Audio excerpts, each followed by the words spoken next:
Oh, there's a lot of hilarity already. Of course there's hilarity. I'm here with Tom Shadyac. Hey, welcome to the Minds of Mountainfilm. I'm Sarah Holbrooke, and I'm a television news producer and a big fan of Tom Shadyac, who's here with me today. Tom is a director, and he has his first documentary here, I Am. Yes. I am psyched that you're here. I am so happy to be here, and we screened it last night, and I am appreciative. I am so appreciative of the opportunity and everybody and the response, and it's been overwhelming. So the pleasure is all ours. The house was packed. You sat right in the middle there. Yeah, What was your experience as you were sitting there watching people watch your film? You know, half of it is survival. You know, because you've seen it so breathe many. Breathe in, breathe out. Yes, it's true. Just try to get out of your way, and if you can get out of your way, which I do occasionally, you feel something. You know, you feel something in the room, and I felt that there was a connection, kind of, that there was an enthusiasm for what we were trying to do and say, and there's this Rumi poem which is about feeling the buoyancy, and that's what I felt last night, this buoyancy. Well, for those people who are watching this who haven't seen I Am the film, you should not be surprised that there was a connection, because scientists say there's a connection. If you watch I Am, you would know. These scientists are telling us. Yes. Talk a little bit about the connection. Well, for years, though, we've been told that there's not a connection. You know, we've been told, you know, every culture hums to a story. You know, even Nazi Germany had a story, which was there was a superiority, and that allowed them to do terrible things to other races. Well, our culture has a story too, and a lot of that is coming from Darwin, who we have misunderstood to think it's all about competition and the survival of the fittest. And then science has also crafted a story for us, which isn't always accurate. Science is an evolving discipline, but it's told us that the only way I can affect you is to push you and, you know, touch you and prod you. Very Newtonian. But science now is opening up to all these other ways we affect each other, you know, through energy, word, behavior, intention. And it really is pointing to this idea of connection. And quantum physics has said it for years, you know, that somehow quantum particles, when separated, they spin the same way, right? It's called spooky action at a distance. Even Einstein blew him away. He coined the term spooky action at a distance. So if it spooked Einstein, it ought to wake us up. And that should be the tagline for Mountainfilm. Mountainfilm in Telluride. Spooky action at a distance. That's fantastic. How can we? That's fantastic. How can we bring that to the masses? That's a moment. I'm sorry. So you just coined a phrase that I think is very appropriate. We have to sell it to, what's his name? Oh, David Holbrooke. Oh, yeah, okay. Mountainfilm, spooky action at a distance, because that's what you guys do with this festival, is you bring an energy together, then you separate that energy. Everybody does their work, but we're affecting each other. I'm spinning this way, you're spinning that way. Exactly, yeah. we're affecting each other. Ooh, I love that. Good stuff. Hey, thank Sarah you. Holbrooke. Thank you. So I was actually just making a joke. We like to have a couple of Mountainfilm moments each festival. What have been some moments for you? Oh my gosh. Prudence. I mean, mind-blowing Prudence. Now, if you want a comedy moment, it was Katie Lee. Katie Lee, who's a 90-year-old beautiful woman who got me turned on by talking about rocks. I know. I've got tears in my eyes from holding back the laughter. I wanted to, she was right before our film, and I wanted to say, all right, everyone, maybe we should all go into the hot tub together. Exactly. But as long as she leads the charge. Yeah, she gave me a great sort of straight line, and so I asked your line was the best line. I'm not sure you can deliver it, but give it a try, if you will. Well, she was talking about licking rocks and how it gave her this sensual, and I told her that she could lick my stones anytime. Watch out, because I think she's the kind of woman who might take you up on it. I actually think my beautiful girlfriend is jealous of 90-year-old Katie Lee. Yeah, well, she probably has some tricks in her bag. She's been around for long enough. She has. She's hysterical. There's a lot of interesting people here. Tell me some others. Who else? Oh my gosh, well, I brought a gentleman here that you guys introduced me to, James Kofi Annan, who's a freed slave. Prudence, who I mentioned that you brought this year, is his beautiful soul. And Prudence has a disability, but after seeing her, all I could see was ability. Yeah, She took the dis out of disability. Yeah, the kids I was with, they were saying, so she's in a wheelchair, so what? Yeah. She's so great, yeah. You lose it, Completely. And I just saw this film, Sons of Perdition, and I met the young teenagers who've come out of the cult this one guy named Bruce, young kid named Bruce, and he calls himself Bruce Almighty, which is a film I directed. Oh, that's so great. And he is Bruce Almighty because he had such courage to pull himself out of something that he didn't find true. And it's like a paradigm for all young people who have to listen to their own heart and pull themselves out of, you know, even artists are told you can't be an artist, it's not realistic. They have to pull themselves out of that voice. And a guy like Bruce has given courage to those people. And maybe you've given courage to him if he calls himself Bruce Almighty, right? It's spooky action. At a distance. Spooky action. Now all united here in Telluride. Yeah. I love that. I love that. So you were about to share with us a little story about the first time you met one of the directors, one of the other documentary directors here at Mountainfilm. Was it Rocco Bellic? Yeah. Was that the story that you were going to tell us? Yeah, I wrote about it. It was when I was flying privately and using consuming. Consuming. And I grabbed a card from this hotel right here, the Camel's Garden, and it was a postcard, didn't even look at it, turned it over on the private plane on the way back to LA, and it was Rocco Bellic's film, Twilight Men. And I asked the pilot to please turn the plane around, which he did, and I met Rocco, Falco, and Gail in line, and they're now dear friends. Rocco collaborated on I Am, and that's what Mountainfilm does, it puts people together in the most unique ways. And he's now a brother in life for me. So I owe you guys a debt. We live near each other. We live in the same community that you'll see in I Am. And it's a film he's never released. And I challenge you, Rocco, get that film out. It's called Twilight Men, and it's worth a viewing. One of his that you can see is Genghis Blues. And I remember the first time I saw that, which was the first time we were here in Telluride 11 years ago. And this film screened, and then he and his brother got on stage, and then the musician came on stage, and all our minds were blown. And that's what got us coming back. Well, 10 years later, he had the film here again. You guys brought him back, and Conga Roll throat sang. So let's do some spooky action at a distance to Conga Roll. Yeah, exactly. Because he's in Mongolia. Okay, cool. I'm going to do a little tube throat singing. Wow. I'm whistling and humming at the same time, but it kind of sounds like that, doesn't it? Conga Roll just got indigestion.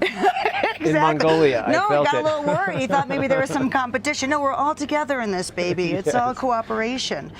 So what were some of the things that you learned when you were making your film, either about the subject matter or about the process that you want to share with me today? Well, first, subject matter. You know, I came to the film with some very definite philosophical, ethical ideas that I had sort of come to after reading the likes of Emerson and Thoreau and poets, etc. But the interviews really gave me evidence, and I think that faith can have evidence. You don't just have to believe because people tell you. You can feel it. You can touch it sometimes. And there's so much evidence that they gave me from the story of argon, which again, see the movie, about how argon connects us. Here's mine. I've been breathing it all along because it's already wafted. I've been breathing it all along. Just so many, you know, from the science of the heart now to the science, the behavioral sciences of how we affect each other and how we function as human beings. I always wanted to know if we really are aggressive and competitive in our nature, why is it that those states break us down? We've known that for years, that aggressive states give us early onset ulcers, they deplete our immune systems. Well, if that's who we are, that's what we built our society around. Right, then that would actually make us stronger, not weaker, and it hasn't. Why? Yeah, exactly, so that doesn't make sense. But now they're finding out the opposite, that compassionate states, loving states, which they can now measure through interstitial heartbeats, the beat between the hearts, but they know that renews your physiology. Those things of mother that you feel, that love, that makes you healthy. You know, so that to me is saying evolution, at least is saying, no, you must feel this because I want you to feel this because it will help you survive. It will help us all thrive and survive. Yeah. And so I feel like this is a community that kind of gets it a little bit, right? I mean, you come here and there's people who understand the value of community, and if not, you're pushing us all to war. Yes. However, I want to say that there's so much we can learn here, because I think when we think we get it, we haven't gotten it yet. Yeah, we stop being open. David had a great line, I forget, but just be careful of someone who is, this is my dog who's coming in.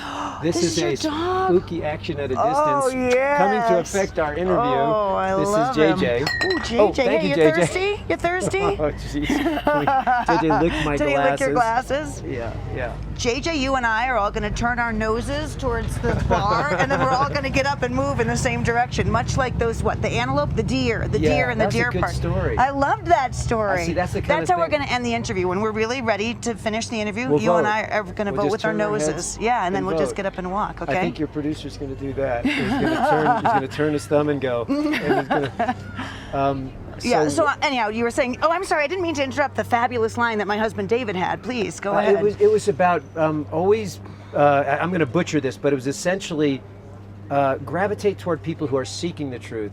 Stay away from people who have the truth. And so at a festival like this, we always have to remember to be open. And I'll share one story that happened to us this morning. We tend to be a liberal group, what you'd classify as liberal.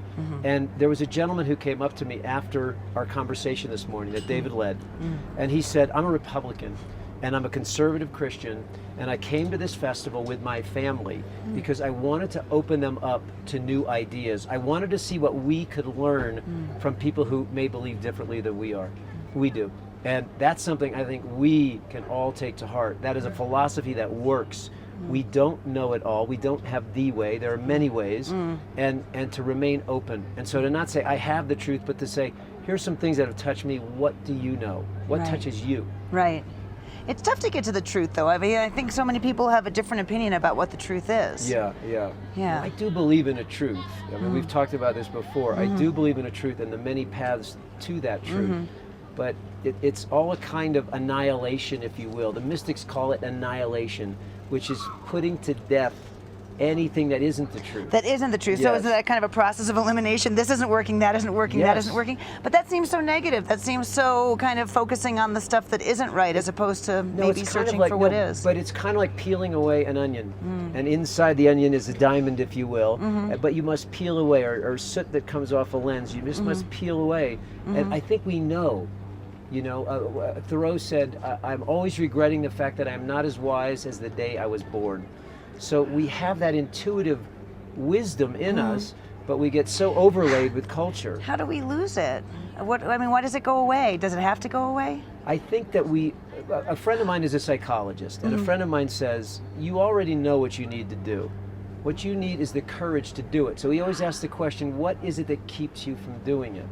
Right. There was someone who was presenting this morning, was it Chris Jordan, I think, who was saying that Al Gore says, we know what we need to do, we just don't have the strength to do it. Right. It's the same thing psychologically, emotionally, and spiritually. So the question really is not what do you do, but what keeps you from doing it? What fear? The fear of failure, the fear that it's not going to work, the fear that you're gonna be seen as crazy. And so this brings us a little bit to Ace Ventura Pet Detective, which you were saying was a parable for embracing the child within, right? I didn't know it at the time, but as I look back, yes, it's about really, that's another one of my dogs. That's the other pet detective. Perfectly timed, by the way. But it's about that childlike jubilance that we lose as we get older. We start judging things and getting so serious, but a kid just knows this is a great canvas to paint on, to play in. And so much of the spiritual journey is returning to that childlike state. Anna DeVere Smith was sitting in your chair a few moments ago, and she was saying that her father or grandfather always told her, the more you repeat the voice, the more it becomes part of you. And I wonder if the more you act like a child, the more free you are of the more adult constraints that are keeping us from the truth. I wonder if there's some kind of childlike activity that you, Tom Shadyac, think of practicing that keeps you closer to the truth that you want. I'll give you one example of how right I think that statement is. I had gotten so serious for so many years in show business. The guy who does the wackiest comedies is the most serious person. I'm having a hard time.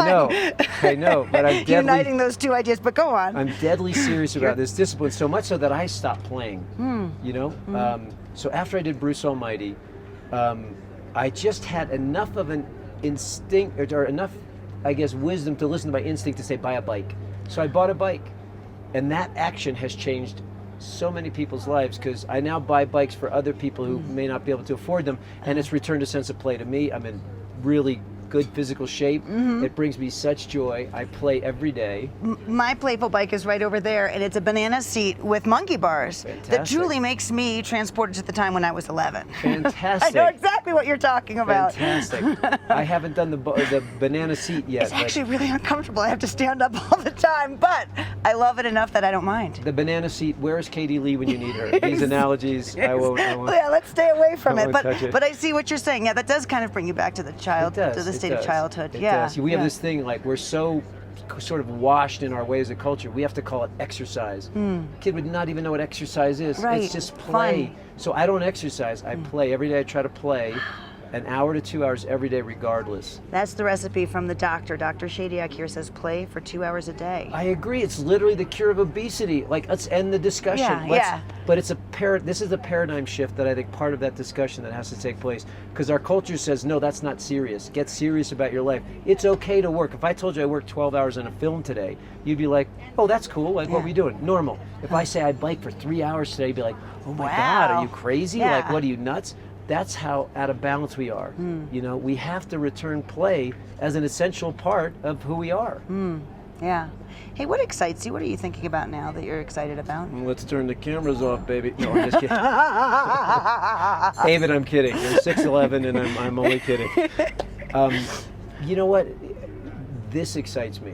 Conversations. Conversation Yeah. excites me. Yeah. It does, because so much of our world is just humming to these artifices, you know, things that don't have any meat, substance, you know, how much money and how's the stock market doing, and all these things that are just things we've invented. But this conversation is real. They've been having it, you know, since we learned language. And it allows us to, you provide a mirror for me, and hopefully I provide a mirror for you. And it allows us to learn something and to experience something. So this excites me. What haven't I asked you about that you want to talk about? Oh my goodness. What haven't you, those shoes. They're so great, aren't they? These shoes. Yeah, and have you noticed that These are they're spooky. changeable? They're silver on one side and black on the other. You see, so Wow. those are the black. Now they're Beautiful the silver. piece of art. Yeah, isn't that great? Um, yeah. Okay, the shoes, that's one. You've asked me plenty. I want to express my appreciation to this festival and to you guys who are so dedicated to running it. And I think maybe, you know, when we go, maybe there'll be, this is just a thought, you get to see those real moments of your life, you know, and I don't know if you guys will ever know how much you do for other people in the spooky action at a distance as we go out, but your life chart would say that's special, what you do. Just bringing these people here is so special. It encourages my group, and we look forward to it so much every year. So. Wow, spooky action at a distance. But let's say it all together. Yeah, okay. Mountainfilm, Spooky action at a distance. Now, what's the current one is Mountainfilm, the human spirit, exploring the human spirit. What is it? Yeah, something like that. Celebrating indomitable spirit. Celebrating indomitable spirit. Who can say that? Well, Spooky first of- action at a distance. Yeah, most of people of my ilk don't understand the word indomitable. It sounds like a snowman. Yeah, exactly. I was going to say, if they watched the old Rankin Bass stop action animation, they would know. Yeah. Mountainfilm, spooky action at a distance. Spooky action at a We're distance. going to sell that. Yeah. Okay. Now let's try our next action from your film. I Am. Let's pretend that we're the deer. Okay. Where do you want to go? You want to go that way? We're going to go this way. We're going to go that way. We need to, that's it, we're out. Nobody in the world will know what we're doing. I got a microphone pull. Oh, Tom, I adore you. Thank you for your I adore time. you Thank too. you for your time. Thank you, Sarah.